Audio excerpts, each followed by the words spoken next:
হাবিবুর রহমান হাবিব, যে প্রশ্নটা হুমায়ুন তুলেছেন, আমারও এখানে একটা প্রশ্ন ছিল যে আজকে রামি স্যার এই রায়ে বাংলাদেশের অখুশি আছেন শুধুমাত্র অভিযুক্তের পরিবার ছাড়া, এটা স্বাভাবিক। আমার মনে হয় কেউ নেই, প্রত্যেকেই খুব খুশি যে খুব দ্রুততম সময়ের মধ্যে বিচার হয়েছে। সেই সঙ্গে কিন্তু এই প্রশ্নটা বারবার আসে, যেমন রামি স্যার এই ঘটনার পরে এরকম অভিযোগ আরো কমপক্ষে 5 থেকে 7টি মিডিয়াতেও এসছে, কিন্তু অত বেশি আলোচিত হয়নি, কিংবা এটি নিয়ে অনেক বেশি হয়তোবা হইচই হয়নি, যে কারণে এগুলো একটু আড়ালে থাকে। তো বিচার পাওয়ার জন্য কিংবা এমন দৃষ্টান্তমূলক বিচার পাওয়ার জন্য কি আলোচনায় থাকাটা জরুরি, এমন প্রশ্ন আসে কিনা? প্রথমে আমি সরকার প্রধান তারেক রহমানকে ধন্যবাদ জানাতে চাই। উনি রামি স্যার বাসায় গিয়েছিলেন, শুধু একা না, স্বরাষ্ট্রমন্ত্রী, আইনমন্ত্রী, স্থানীয় ক্রীড়ামন্ত্রী সহ। সেখানে উনি কথা দিয়ে এসেছিলাম তো তোমার সময়ের মধ্যে রামি স্যার হত্যার বিচার হবে। সেই বিচার আজকে হয়েছে।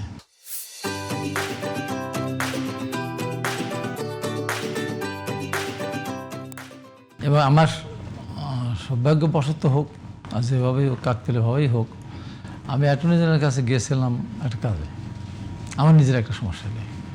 তখন থেকে ব্রিফিং হবে, আমি বসলাম ওখানে পাশে পিছনে। তো ব্রিফিংয়ের একটা পর্যায়ে এসে সাংবাদিকরা জিজ্ঞাসা করলো যে এরকম, যেটা হুমায়ুন বললেন যে নিম্ন আদালতে রায় হয়, উচ্চ আদালতে বহুদিন পড়ে থাকে, ডেথ রেফারেন্স শুনানি হয় না। যেমন নারায়ণগঞ্জের 7 খুন, চাঞ্চল্যকর 7 খুন, ওই 7 খুনে যদি রায় হয় নিম্ন আদালতে, সেদিন আমার টক শোতে ছিলাম আমি এশিয়ান টেলিভিশনে। আমি বিচারপতি মানিক, আওয়ামী লীগের একজন নেতা, আর ব্যারিস্টার স্বামীতে পাটোয়ারি। আমি বললাম যে এই মামলা রায়টা হলো, এই রায় কার্যকরী করতে হবে তাড়াতাড়ি। তখন বিচারপতি মানিক তার বক্তব্য বলছে, এটা তো প্রাথমিক একটা রায় হলো, তারপরে আছে হাইকোর্ট আছে, কোর্ট আছে, তো কত কিছু আছে। তা আমি পরে বললাম, আমার লজ্জাও লাগছে, দুঃখও লাগছে, দুজনেই ভাষায় কথা বললাম। আপনার এত বড় বড় আইনজীবী হয়ে এটা নিয়ে আর কি আলোচনা হতে পারে? কিসের আবার সুপ্রিম কোর্ট, কিসের হাইকোর্ট, কিসের? তো প্রকাশ দেখা গেল কীভাবে হত্যার কারণ সংঘটিত করেছে। আজ পর্যন্ত কিন্তু তাদের ফাঁসি হয়নি। এবং আমি ঢাকা জেলে যখন ছিলাম, ওই ঘটনার পরপরই আমি দেখি যে এই যে লেফটেন্যান্ট কর্নেল কি নাম, সাইদ, ও দেখি বসা। আমি গেছি মহাসভায় দেখা করতে, আমি তো ডিভিশন পাই না, আমি 10 জেলে ছিলাম। ওখান থেকে যে সে সমস্যা মোহাম্মদ চৌধুরী আমাদের মহাসচিবের ওখানে গিয়েছে, এবং সাইদ। আমি গিয়ে মহাসচিবকে বললাম, আমি ভাই এ কেন এখানে আসে, কেন আসবে? এরকম একটা খুনি সমস্যা মোহাম্মদ চৌধুরী ছিল। আমার একটা ঘটনার পরে কিন্তু সমস্যা হাবিব, তুমি একটা ভালো কাজ করে আসছো, সেদিকে আমি গেলাম না। আবার আমাদের কাশিমপুরে গেলাম, সেখানে দেখি যে তারা ওখানে কয়েকজন এসেছিল, রানা টানা যে কয়েকজন ছিল, ওরা ওখানে একবার ব্যাডমিন্টন খেলে, ভলিবল খেলে, কত কিছু।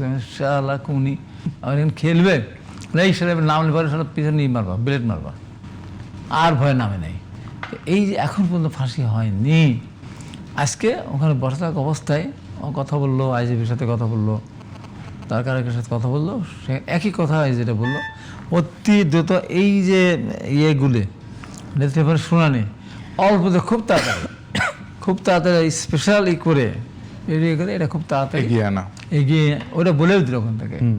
আইনের ভিতরে স্বরাষ্ট্রমন্ত্রীও বলেছেন, হ্যাঁ স্বরাষ্ট্রমন্ত্রী বলেছেন, আমি শুনলাম এগিয়ে আনতে হবে, 7 দিন 10 দিনের ভিতরে এদের ফাঁসি দিতে হবে। এরকম যদি আমরা দিতে পারি না একটা ফাঁসি, তাহলে কিন্তু কমে যাবে। আপনার চিন্তা করা যায়, ধর্ষণ তো শুধু না, নির্মমভাবে ধর্ষণ করার পর তাকে কীভাবে কেটেছে, তার শারীরিক বিভিন্ন জায়গায় টুকরো টুকরো করেছে, শেষ পর্যন্ত গলাটা কেটে ফেলেছে। তা আমার তো মনে হয় যে আসলে তো আইন তো আইনের মতোই চলে, ওর ওয়াইফ সহ সে সহ এটা একটা মানে কালো তালিকাভুক্ত করে না, কালো তালিকাভুক্ত করে দেওয়া উচিত। এই পরিবারের সাথে কেউ সম্পর্ক রাখবে না, সামাজিকভাবে বয়কট করতে হবে। তাহলে এই সমস্ত যারা ঘটনার সাথে যারা জড়িত হয়, তারা চিন্তা করবে যে আমার ফাঁসি হলে না হয়ে গেল, আমার পরিবার ভবিষ্যতে এই দেশের মানুষের কাছে মুখ পাবে না। এরকম যদি আমাদের সামাজিকভাবে বয়কট করতে পারে তাহলে হবে। এবং এই যে আসিয়া সহ আরও যারা এই সমস্ত শিশু নির্যাতন শিকার হয়ে যাদেরকে হত্যা করা হয়েছে বা নির্যাতন হয়েছে, প্রত্যেকের খুব দ্রুত তোমার সময়ের ভিতরে এদের বিচার করে ফাঁসি দিতে উচিত। এখন সেই যে এর মতো যদি হয়, আপনার 1857 সালে যে সিপাহী বিদ্রোহ হয়েছিল, সেদিন এই যে আমাদের মোহাম্মদ জমি ছিল সচিব, মানে রাষ্ট্রদূত ছিল, তার দাদার চাচাকে সেই সিপাহী বিদ্রোহ ফেল করে জমিদারি বিক্রি করে টাকা দিয়েছিল। পরবর্তী সময় তাদের বিশাল আমবাঙ্গা জমিদার বাড়ি, সেখানে সেই ফাঁসিতে ঝুলিয়ে রেখেছিল 16 দিন ধরে ওই মাংস খুলে খুলে পড়েছে। এই জন্য দেখালো ব্রিটিশরা যে আমাদের সাথে বিদ্রোহ করলে কি হতে পারে তার নমুনা দেখো, লাশ মাংস যতদিন ছিল ততদিনের কাছে কঙ্কাল ঝুলতেছিল। এদেরও তাই করা উচিত। এদের ফাঁসির দেওয়ার প্রকাশ্যে ধরেন গুলস্থান বা এই ইম্পর্টেন্ট জায়গায় কিসের মানবতা, কিসের মানে কোনো সেন্টিমেন্টই এখানে দরকার না। মানুষ দেখুক এই ধর্ষক, এই যে ফাঁসি দেওয়া হয়েছিল এর মাংস পয়সে পয়সে খুলে খুলে পড়তেছে, তাহলেই যদি এগুলো বন্ধ। এরা তো শুনে না, ধর্মের কাহিনী করে না, সুরান আসলে ধর্মের কাহিনী, ওইভাবে হবে না।